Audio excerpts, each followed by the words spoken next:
Hey there, everyone. Welcome back to the channel. Kurtzing here with another Great League team. Got Toga tomorrow on the lead, Furret as your safe swap, and Lapras as the closer. Furret just got Swift and Trailblaze, I believe. Um, and obviously Lapras is now meta again with Psywave, Sparkling Aura, and Ice Beam. And then Toga tomorrow. Um, I've done previous videos on how good it is, especially when you can get it ramped up.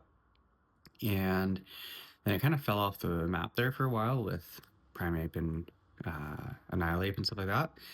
But it's ranked pretty high again as a starter, so or as your lead Pokemon. So I figured I would give it a try and see what I could do with this team. And this is a couple sets in, and watch to the end and see just how close this team went to going 5-0 in this particular set. Like, we're talking 1, maybe 2 HP, and it would have been a 5-0. I did end up with a 4-1 set. Yeah, so right here we've got a Cardilli that the Furret's going against. Going for Swift. Swift is just a little bit faster than Trailblaze. So I do like to go for it in a situation like this where I feel like I'm going to get hit again and I don't want to waste my shield. I just simply want to get as much damage off as I can. I do actually manage to get to another Swift, so hindsight, I could have gone easily for the Trailblaze, which then would have boosted my attack and would have taken them out. He probably had a little bit more health left in that situation. However, it worked out really well that it only allowed them to get one Powder Snow on me and not a big farm down, right? So it worked out well in that situation, the way that I played it. Gonna let the high horsepower go through, going for the Sparkling Aria, and this is gonna do super effective damage if they let it go. They do decide to start using some shields. So now I made a position here that I don't really want to see or have Toga tomorrow go against the Piloswine. So I'm not sure why they let that go through, but I was like, hey, that's perfect. I need to try to get this last shield.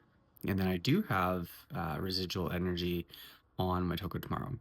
So, and I'm sure somebody's going to say that I'm saying that wrong, as I typically do say most of the Pokemon a little bit wrong, so we're a little bit incorrectly. Anyways, first wild charge first wild charge goes through, and then I do have a second one ready, and that will take out the Grumpig. So I think they rage quit a little bit there because of how they were probably super close to Dynamic Punch, which would have taken out my Toga tomorrow.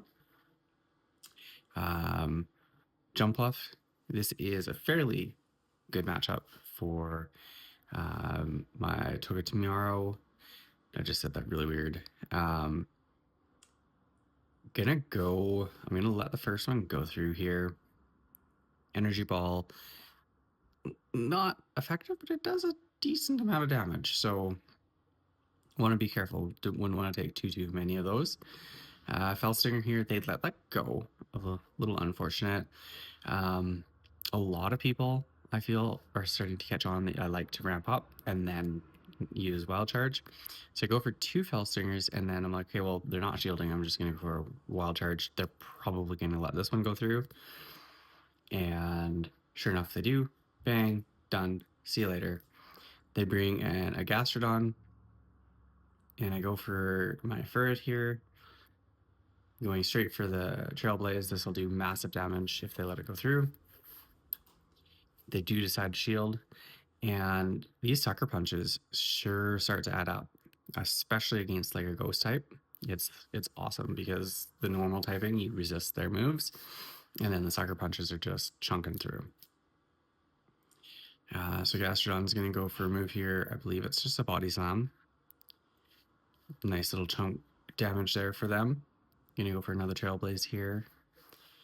And this not only is going to get their last shield, but it ramps me up even more. And look at those big chunks coming out. So now Gastrodon has energy. So I do not want to go in with my Toga tomorrow and let them Earth Power me or something. and even just the mud shots would severely impact my HP there. So I do go in Lapras. They switch into Azumarill. So I try to get as close to 2 wild charges as I can, and then I throw the first one. And it actually, I was not fully expecting, like, I was like, I'm not sure it'll take it out, but it was so close. They ended up just giving up the match there. Mandibuzz lead. I honestly, with this team, I saw virtually positive leads. I think it was the last battle of this set that was not a positive lead. And like always, I do like to go Fellstinger first, boosts my attack, and doesn't make me instantly have to shield or leave. Like in this situation, I am shielding because they did stay in and they committed a shield. So I'm a little bit, okay, well, I'd like to see what they've got in the back kind of thing.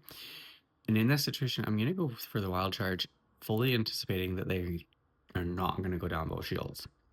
So I'm going to go max damage and then dip and get out of there and have be able to be realigned with the Mandibuzz later. I do let the Frenzy Plant go. I figured they would Frenzy Plant. I figured it would do a lot of damage, but Furret's not going to do anything against Mandibuzz. I'm a little bit surprised actually that they brought Greninja in this situation. I suppose though, Togedemaru is such a good answer for both Greninja and Mandibuzz. They didn't really have much of an option. So here I do bring in my Togedemaru. I'm gonna shield this because I feel like a Hydro Cannon would very close take it out. It's kind of squishy. Felsinger is super effective with the dark typing, and I do get an attack boost, so then I'm able to Thundershock down. Mandibuzz comes in, no shields left, so I'm going to have to take this charge attack. Health Plate doesn't quite take me out. Actually, I still have a fair amount of health there. Wild Charge going to go through. This is boosted, and it does take them out, so well played there. Next one, Roserade. So Roserade has Poison Sting, I believe, as its fast move. So it's super fast, as you can see there. It actually beat me to Felstinger, and it's Weather Ball, and its Weather Ball is fire. So I am going to shield that. That would do massive damage. I'm going to go for the Felstinger here. This is, I think, more or less neutral. Super effective against the bug, but not so much against the poison. So I want to catch the next Weather Ball here on my Furret, and then basically it forces them out. I'm going to go for Trailblaze here. If they shield, it boosts my Sucker Punch. I'm not really sure which one would have been better in that situation. I think the Trailblaze, because it does boost my attack and it should be fairly neutral across the board, whereas I believe Swift would have been resisted by the dark, but I'm not sure if it is actually resisted by the dark or if it's just Ghost. So anyways, they're gonna throw. They avoid throwing Superpower, which would obviously drop their attack and their defense. Gonna go for a Felstinger here. This will take them out, and it boosts my attack again. So they bring back in Roserade, and unfortunately, they are at another Weather Ball. So I'm gonna let it go, and you see how much damage it does. And I was looking to see maybe what they have in the back, and I feel like here they're gonna let this go through because they're gonna anticipate Felsinger.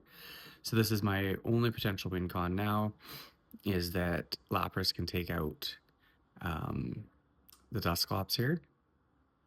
I want to basically farm down, but they still have the shield, so I don't want to throw right away here, but I am able to Psywave down, because Psywave, the Psychic typing, is super effective against the poison. So I was able to get to that before they got to a leaf blade or whatever grass move they might have.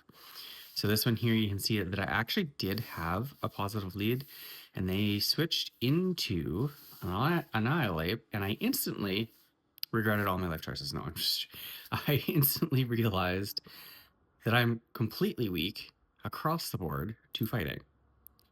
So even though Primary and Annihilate are ranked really, really high, and you see them everywhere, I put this team together and I've done really well with it, and it's literally triple weak to fighting. So with that said, I'm also going Swifts, which is stupid on my part. I should have been going Trailblaze, because then the Sucker Punches, which would be super effective against the Ghost typing, would have added up a lot more. So I feel like I probably could have still won this game had I gone Trailblaze against the Annihilate. And then I also realized that I was like, wait a second, Psychic is super effective against Annihilate. So I could have brought that in earlier and maybe switched to that instead of the Furret and Psy-waved down, maybe shielding close combat or the second or third Rage Fist or something like that. Anyways, super, super, super close game regardless. And now in the back, they've got an Obama Snow. So I was like, okay, well, I'm pretty sure they're going to be trying to get to an energy ball. So I'm going to throw the Ice Beam there, which is basically it's neutral against ice and super effective against grass. So I switched, forcing them more or less to go for a Weather Ball to try to take me out. It doesn't take me out, so I'm able to go for a Fell Stinger. And that is super effective against the grass typing. Unfortunately, I'm not quite able to get to the next move before they're able to get to another Weather Ball. However, I do think this is going to allow me to farm them down before they get to an energy ball to take me out. I am able to, but then they still have a full health Tentacruel. So even though my Psywave is super effective against the poison typing, I believe Sparkling Aria is my best choice because it gets Sep, although the Ice Beam would as well. But Water Move is going to be neutral against water, whereas Ice, I don't think is super effective against poison. And then it would be, I feel like neutral against the water as well, but it never seems to quite do much damage. But you can see there, they're virtually dead. So almost managed to pull that off and get a 5-0 set. Anyways, well played to that opponent. And if you're still watching, thank you. Appreciate you guys. Good luck out there battling. I'm almost up to level 13, I believe. So I'll see you guys in the next video. Thanks.